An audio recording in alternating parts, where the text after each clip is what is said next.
Emmerdale's been home to its fair share of extraordinary drama.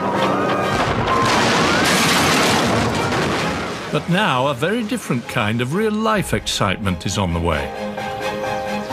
For the very first time, the cast of Emmerdale are throwing open the doors of this iconic Yorkshire set to host a unique First World War centenary street party.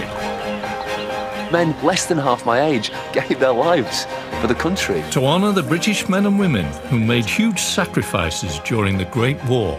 We can never forget what these men did for us.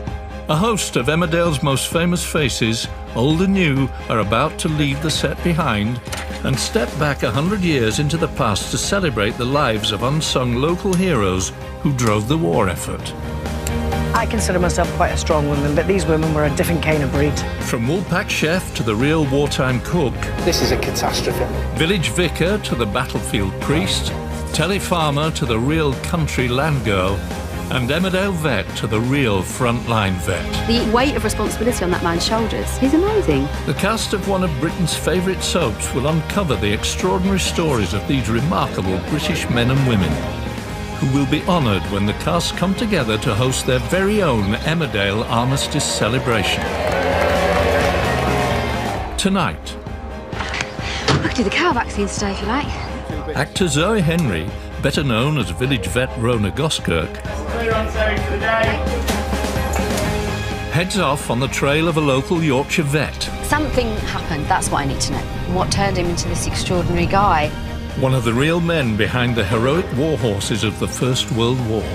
I've never heard a story quite like it. I feel like I need to do something to honour him.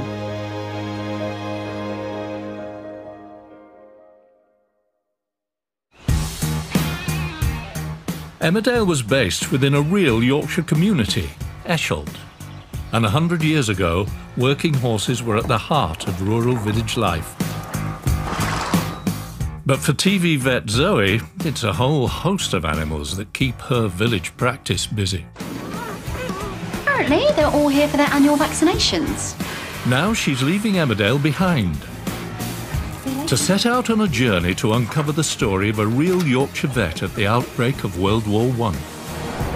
It's an exciting little adventure for me. All Zoe knows is he lived not far from the set. Stories get buried in history, don't they? And that's really exciting.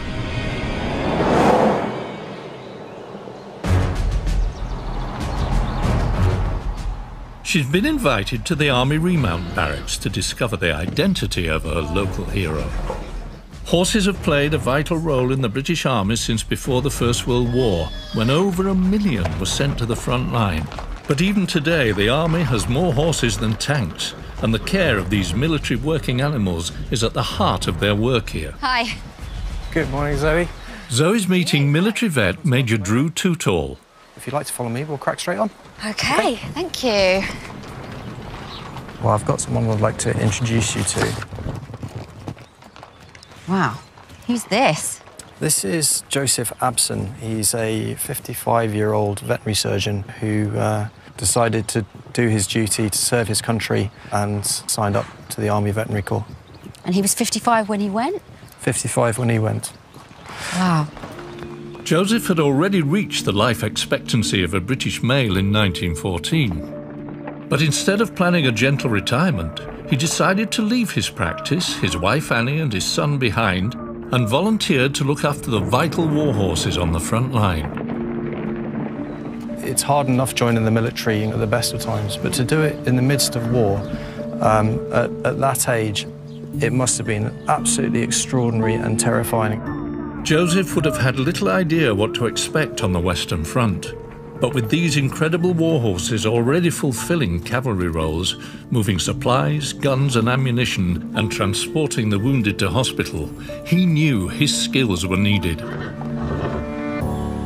What an incredible guy.